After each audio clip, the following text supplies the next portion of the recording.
Olá, meu nome é Rita e eu vou apresentar o vídeo referente à entrega 4 da disciplina de Engenharia de Software. Bem, temos aqui um jogo entre a Rita e a Ana Lúcia já iniciado, em que está na vez, de acordo com o jogo aqui, está na vez da Ana Lúcia. Eu posso escolher inserir um dígito 0 ou 1 em qualquer casa branca do tabuleiro. Se eu tentar inserir em alguma casa que já foi inserida em partidas anteriores, nada acontece. Então, eu vou inserir o dígito 0 aqui e vai formar o decimal 6, que essa é a sequência correspondente ao decimal 6. E eu ganhei a pontuação 2, que é referente, de acordo com as regras, a completar o decimal 6. Agora, vamos observar uma coisa interessante. Eu estou com 6 pontos, eu estou com 1 ponto. E eu vou adicionar aqui a sequência correspondente ao 1. Observem que eu continuei com 1 ponto. Por quê? De acordo com a regra, a cada 3 uns que eu completo no tabuleiro, eu ganho 9 pontos. Só que, também de acordo com a regra, a pontuação só varia entre 0 e 9. Então, seguindo a lógica do jogo, para verificar que o software está executando, quando eu completo os 3 uns, eu adiciono 9 e fico com 10 pontos. Só que, de acordo com a regra, quando eu chego em 10, a pontuação que eu ganho é a soma dos dígitos. Então, é 1 mais 9, que é igual a 1. Se eu tivesse completado 12 pontos com a soma dos 9, 12 é igual a 1 mais 2, que é igual a 3. Eu estaria com 3 pontos. Bem, então, continuando aqui com o jogo. De acordo com a lógica do jogo também, quando eu completo a sequência 0, minha pontuação é zerada. Mostrando também o que acontece se eu tentar enviar uma jogada que quando não está na minha vez, nada acontece, está dizendo que não está na minha vez ainda. Se eu tentar reiniciar também o tabuleiro, está dizendo que não é possível reiniciar o tabuleiro enquanto a partida estiver em andamento. E aqui mostrando a derradeira jogada do jogo, que vai ser feita pela Ana Lúcia. Veja bem, ela adicionou o derradeiro dígito e atingiu a pontuação 3. De acordo com a regra do jogo, ela vence, pois ela tem mais pontuação. E aqui o outro jogador também vai receber a jogada e vai dizer que o vencedor é a Ana Lúcia. E aí vamos dizer que se a Rita quiser jogar mais uma vez aqui, o reiniciar o tabuleiro também está funcionando. Bem, indo para a parte dos diagramas, vou falar das mudanças que teve desde a entrega 3 com base nas correções da entrega 3. Bem, antes disso, eu vou falar que foi feita, de acordo com aqui, como mostra aqui o início da especificação de requisitos, foi feita uma modificação para essa entrega nas regras do jogo, em que algumas regras de pontuação, de atribuição de pontuação, foram modificadas. Essas regras são detalhes aqui do quanto que o jogador ganha de pontos para cada decimal. Então, aqui para a parte dos diagramas, aqui nos casos de uso, foram adicionados 2 casos de usos auxiliares, o avaliar encerramento de partida e o avaliar encerramento de partida e o analisar consequências de dígito. Ambos são incluídos por enviar jogada e receber jogada. São include porque sempre que o enviar jogada, o caso de uso enviar jogada e o caso de uso receber jogada for executado, esses casos de uso também vão ser executados. Não houve modificação nos demais casos de uso. Aqui no diagrama de visão geral de interação, o comentário do professor tinha sido principalmente a respeito de que antes não dava para verificar pelo diagrama de que o jogador tem a possibilidade de escolher é, mais de uma vez o dígito que ele vai inserir no tabuleiro. Por exemplo, se eu quiser inserir um dígito numa casa e desistir, eu posso colocar em outra e escolher enquanto eu estiver na minha jogada e não enviar a minha jogada, eu posso ficar escolhendo onde que eu vou inserir o dígito. Então, aqui foi inserido essa seta de escolher o dígito. Foi adicionada essa seta de escolher outro dígito que permanece no caso de uso em inserir dígito. Ele só vai para enviar jogada quando o jogador enviar a jogada. E também foram inseridos aqui no diagrama os dois casos de uso auxiliares, o avaliar encerramento de partida e o avaliar consequência da inserção de dígito. Ambos são executados quando é executado o enviar jogada e o receber jogada. Os casos de uso auxiliares são avaliar encerramento de partida e avaliar consequências da inserção do dígito.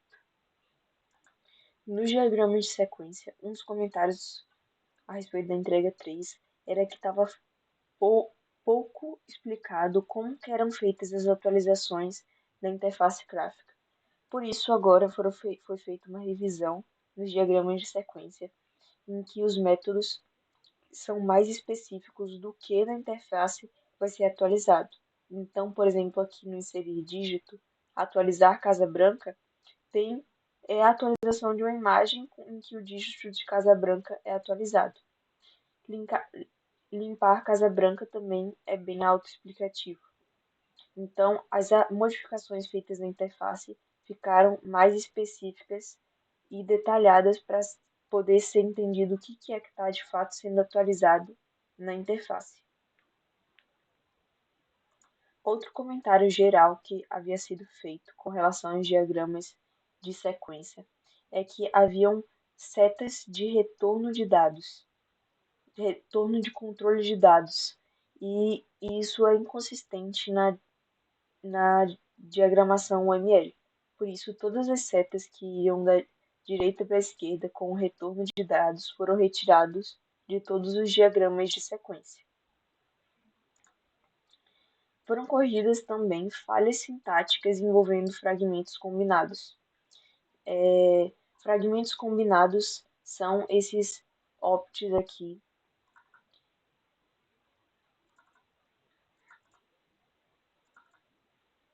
Vamos ver se eu encontro mais onde. E aqui, em que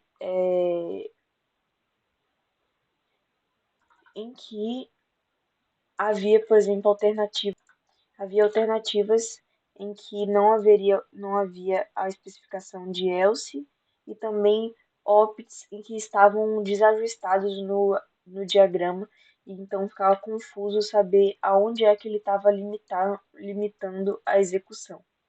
Então, as falhas sintáticas envolvendo fragmentos combinados nos diagramas também foram resolvidas. Aqui no diagrama de receber jogada, estava faltando essa mensagem achada de início. Então estava começando direto daqui e não tinha a mensagem achada. Então ela foi adicionada aqui. Ela recebe um dicionário contendo os dados da jogada. Aqui no diagrama de inserir dígito, havia a promessa de um algoritmo envolvendo a atualização da interface. Só que essa função que o algoritmo prometia, ela foi melhor especificada aqui e foi modificada, não existia mais e não havia mais necessidade de criar o algoritmo dela, como ela não existiria mais. Então, também foram tiradas todas as promessas de algoritmo que não faziam mais sentido, que não haveria e que não foi feito também algoritmos, diagramas de algoritmo, as promessas foram retiradas dos diagramas. Aqui no diagrama de iniciar partida, foi corrigido a, a demonstração da interação com o dog, que estava inadequado. E após revisão, todo o diagrama foi revisado para que esteja em conformidade também com o que foi implementado e funciona. Então, o diagrama, a interação com o dog foi corrigida e o diagrama foi revisado para que esteja coerente. Aqui no diagrama de máquina de estados, foram adicionados os valores referentes a cada estado, porque antes estava faltando esses comentários indicando qual que é o valor desses atributos quando a classe está em cada estado. Aqui podemos ver que a ligação dos atributos no estado maior corresponde aos valores que são comuns a todos os estados interiores, e a especificação dos estados interiores corresponde ao que é específico para esse estado interior. Por exemplo, aqui em partida em andamento, todos os estados dessa classe dentro de partida em andamento têm esses valores em comum, especificando os que muda entre eles. Outra alteração que foi feita aqui também é que foi criado o diagrama de máquina de estados da classe posição. Antes era de jogador, mas a gente modificou para posição porque o jogador, a classe jogador, as instâncias dela pouco mudam de estado durante a execução do programa. Então, para que tivesse um diagrama relevante no projeto, foi inserido o diagrama de posição, em que mostra os estados da classe de posição. Como foi inserido agora, eu vou explicar também ele rapidamente. Logo que o programa é criado e o tabuleiro é criado, são criadas várias instâncias da classe posição. Essas instâncias podem ser brancas ou pretas.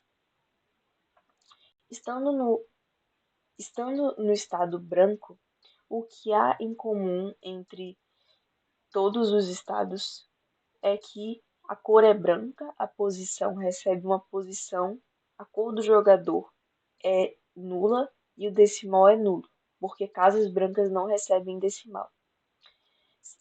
Estando no estado casa branca, a casa pode estar vazia ou preenchida com algum dígito. Estando preenchida com algum dígito, ela pode estar em modificação ou desabilitada para modificação. A passagem desses estados é feita mediante os métodos que foram indicados aqui. Para passar do vazio para modificação é por meio do método atualizar posição. Para passar do em modificação para o vazia é pelo limpar posição.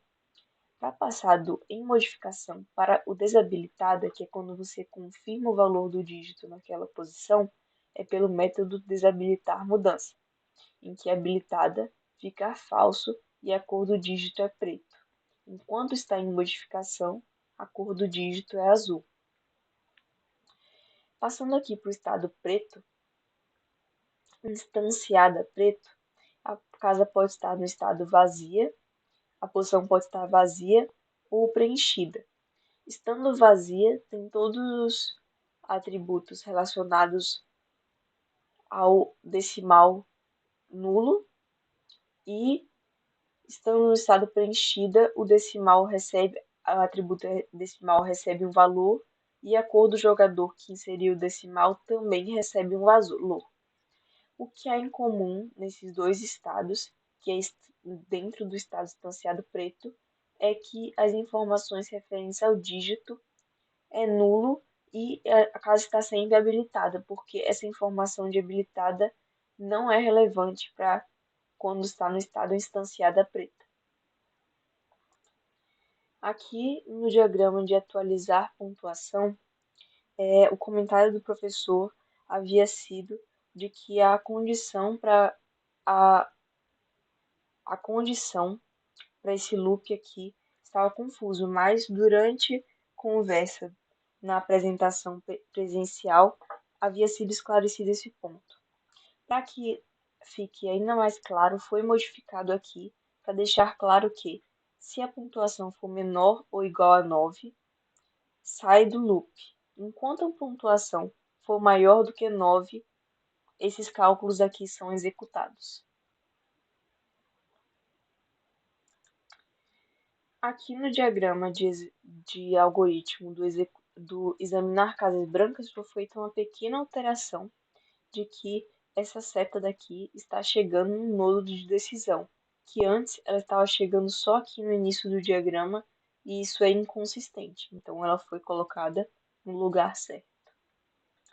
Agora, adições feitas referentes à entrega 4, que não são correções da entrega 3, e sim adições da entrega 4 solicitadas pelo professor, está a adição desses comentários nos métodos que possuem refinamento em diagrama de atividades ou em diagrama de sequência, foram adicionados comentários, então, indicando que esse método tem um refinamento em diagrama. Por exemplo, aqui em avaliar fim da partida, está dizendo que tem um refinamento de atividades chamado avaliar encerramento de partida. Ele também tem um refinamento em diagrama de sequência próprio, avaliar encerramento de partida. Isso foram feitos em todos os diagramas de sequência que possuem métodos que foram detalhados em demais diagramas de atividades ou de sequência.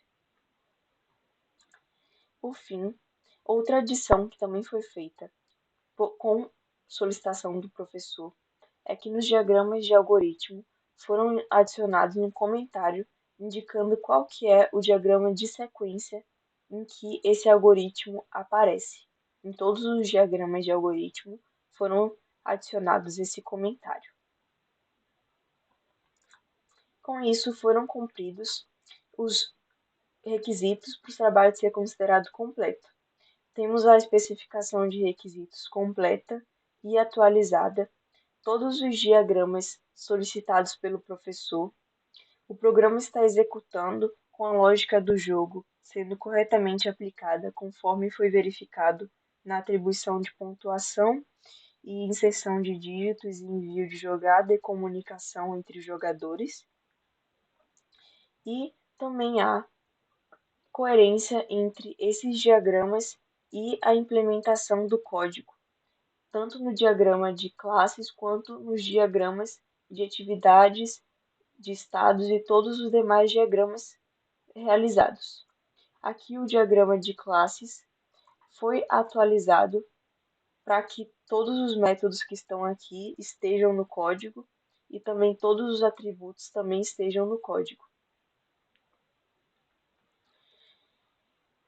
Essa foi a apresentação do trabalho referente